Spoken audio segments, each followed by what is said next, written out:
7 से 12 के बीच में माननीय बहन जी की सरकार थी, एक भी मेडिकल पेपर लीक नहीं हुआ, परीक्षाएं कोई भी लीक नहीं हुई, हाई स्कूल इंटर परीक्षाएं टाइम पे हुई, क्लीन हुई, यहाँ तक कि उत्तर प्रदेश के अंदर पुलिस भर्ती हुई, कहीं पर्चा लीक नहीं हुआ। 7 से 12 का रिकॉर्ड है, कोई पर्चा माननीय बहन जी की सरकार में लीक नहीं हुआ। अपराधी भाग गए थे, माफिया, शिक्षा माफिया उत्तर प्रदेश छोड़कर भाग गए थे।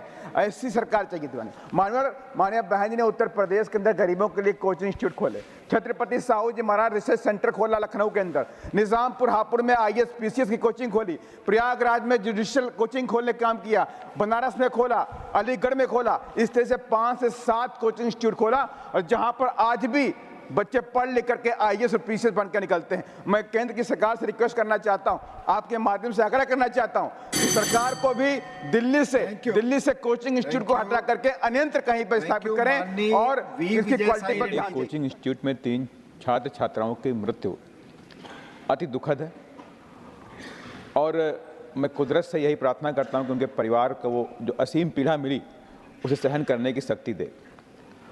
माननीय, मैं आपके माध्यम से भी कहना चाहता हूं कि जो भी लोग दोषी इसके पीछे हैं, जो सीरियस पूरी दोषी है उसके पीछे, उन सबको कड़ी से कड़ी सजा मिलनी चाहिए, ताकि इस तरह की घटना देश में किसी स्टेट के अंदर, मैं ब्लेम नहीं कर रहा हूं, ऐसी घटनाएं कई और स्टेटों के अंदर भी हुई, कहीं दोबारा ना होने पाए।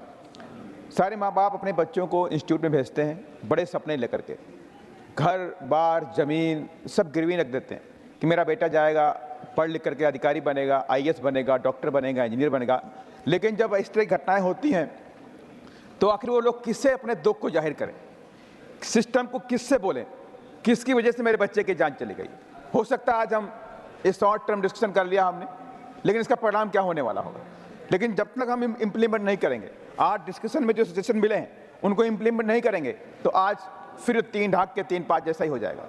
मैं आपके माध्यम से कहना चाहता हूँ कि रेगुलेटरी बॉडी होनी चाहिए जो कोचिंग इंस्टीट्यूट के अंदर, अभी स्वाति मालीवाल जी ने कहा कि गली गली कूचे कूचे इंस्टीट्यूट खोले जा रहे हैं, आखिर कौन चेक करेगा कितने इंस्टीट्यूट खोले गए, उनकी शिक्षा के लिए उनकी क्वालिटी क्या है, शिक्षा क्वालिटी क्या है, इंफ्रास्ट्रक्चर कितना होनी चाहिए, वो क्या है उनके पास, कितनी फैसिलिटी बैठने की है, कितने छात्रों का रजिस्ट्रेशन वहाँ पे होना चाहिए, कौन टीचर है, कौन पढ़ा रहा है, ये सारी चीज़ तो होनी चाहिए। ये सरकार की जिम्मेदारी है, ये केंद्र की भी जिम्मेदारी है और स्टेट की भी जिम्मेदारी है। हम किसी को ब्लेम नहीं करें, लेकिन हमें इस पर काम करना पड़ेगा। लेकिन यहाँ पर सेंटर की सरकार को भी सोचना पड़ेगा कि जो गरीब तबके के लोग पढ़ने के लिए कोचिंग इंस्टीट्यूट में आते हैं उनके लिए हम क्या करें। हमें इंस्टीट्यूट खोलने पड़ेंगे, आपको मालूम होना चाहिए। मानवर बताना चाहता हूं, माननीय मंत्री जी ने माल प्रैक्टिस के बारे में कहा, उत्तर प्रदेश में 2010 में सरकार दोषी ठहराए। मैं उनसे बोलना चाहता